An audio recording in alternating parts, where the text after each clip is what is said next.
I'll just go ahead and say it. I'm a middle-aged man in a marriage that's more habit than love. A man who's learned that silence can hurt worse than shouting. There's this moment, right after an argument with someone you once loved, where the house feels like it's holding its breath, like even the walls don't want to take sides. That's where I live most days now, in that pause between words neither of us means anymore. I don't even remember what started the last fight. It could have been about the bills, or her sister, or how I never take the trash out until it's overflowing. It doesn't matter. They're all the same argument, played on repeat, each one carving a little deeper into whatever's left of us. So I left, not the dramatic kind of leaving, just grabbed my jacket, my keys, and my stubborn pride and walked out into the night.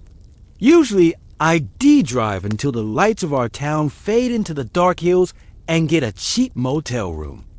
But this time I didn't want her to know where I was. I didn't want her to have the chance to call, or to apologize, or to pretend that either of us still cared enough to fix it.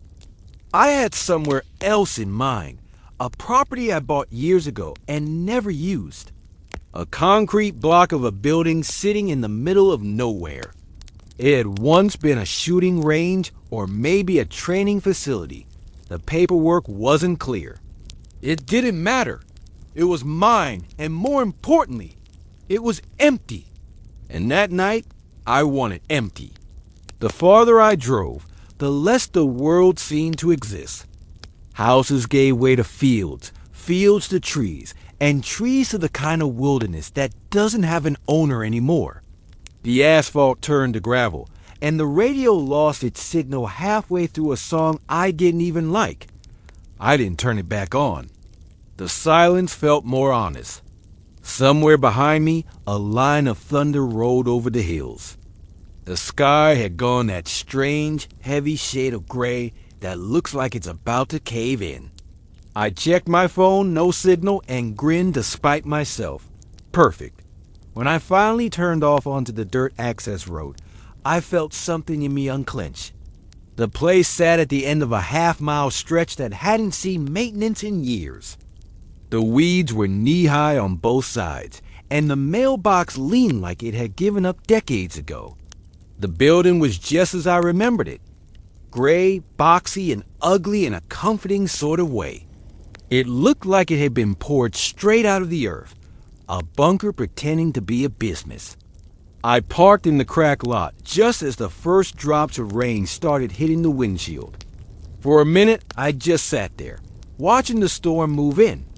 The thunder was closer now, sharp enough to make the steering wheel tremble. I thought about turning around. But where would I go? Back home? Back to another night of fighting? No, I grabbed my bag and made a run for the door. The keys were still where I'd left them, behind a loose bit of siding near the door. The lock groaned when I turned it, like it resented being disturbed. Inside, the air smelled faintly of dust and metal. The first floor was mostly open space, concrete floors, metal shelves, and a few partitions left over from when the place actually served a purpose. Upstairs was smaller, with 2 rooms and a tiny office that still had an old cot and a rusted filing cabinet. That's where I'd sleep. By the time I settled in, the rain was hammering the roof so hard it drowned out my thoughts. The sound filled the space, a constant roar, like 1,000 fingertips drumming on metal. Oddly enough, it was calming. I sat on the edge of the cot, letting the noise soak through me. For the first time in weeks, I felt alone in the best possible way. I remember thinking, this is good. This is peace. But peace, I've learned, doesn't last long. Especially not for me. It must have been around midnight when it happened. 1 second I was half asleep. The next my heart was slamming against my ribs. The sound came from downstairs, sharp, sudden, unmistakable, breaking glass. I froze. For 30 seconds, I didn't move. The rain filled every silence, but under it I could still hear the faint rattle of what sounded like shards hitting concrete. I tried to reason with myself. Maybe the wind had blown something into a window. Maybe one of the old boards had come loose. But that explanation didn't hold. The windows downstairs were all boarded up. My hands were shaking when I reached for the hunting rifle. I kept it hidden here for reasons my wife would never understand. She hated guns, said they made her nervous. I told her it was better to have one and never needed than the other way around. She said that was something paranoid people told themselves. I made my way down the stairs slowly, each creak of wood sounding like thunder in my ears. The first floor was pitch black except for the occasional flash of lightning through the boarded windows. The beam of my phone's flashlight cut through the dark. I moved it across the walls, the shelves, the concrete floor. Everything was as I'd left it, except for one corner. There, one of the boards over a window had been cracked inward, and glass glittered below it. But the hole was too small for anyone to climb through. Still, I felt watched. I checked every room. No one. After 20 minutes of convincing myself I was alone, I found some cardboard and duct tape and covered the hole. Then I went back upstairs, rifle in hand. I told myself I was fine, that it was nothing. But when I lay down again, I couldn't shake the feeling that I wasn't the only one there. Sometime later, maybe an hour, I heard them, soft, slow, careful, footsteps. They were below me, moving across the concrete floor. It was hard to hear them over the storm, but they were there, a pattern too deliberate to be imagination. I held my breath. The sound stopped. I waited 5 minutes, staring at the stairwell, rifle trembling in my hands. Nothing. Finally, I couldn't take it anymore. I went down again, slower this time, sweeping the light across the room like a cop in a movie. Everything was exactly as it had been before. No footprints in the dust, no sign of life. I told myself it was the rain. Maybe water dripping somewhere, echoing strangely. Sound plays tricks in empty places. I tried to believe that. I really did. But when I went back upstairs, my hands wouldn't stop shaking. I don't know how long I lay there before the next sound came. A scraping. A deep, heavy dragging noise that moved from one end of the room below me to the other. I knew that sound. Furniture being pushed across a concrete floor. I'd moved those old metal tables down there myself once. The sound came again, louder this time, ending in a hollow clunk. I snapped. I ran down the stairs shouting.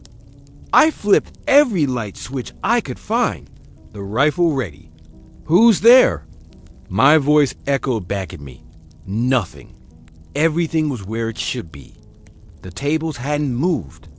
And yet, the noise had been real. I was sure of it.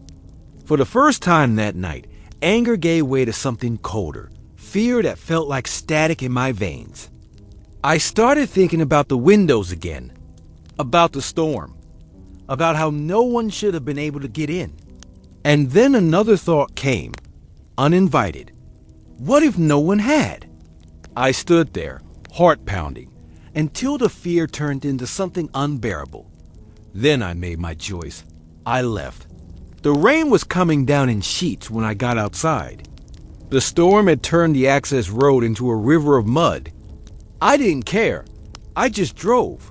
Every flash of lightning lit up the trees like a camera flash, and every shadow looked like a figure stepping toward the road. By the time I got home, I was shaking so badly I could barely get the key in the lock. My wife was asleep on the couch. She didn't even wake up when I came in.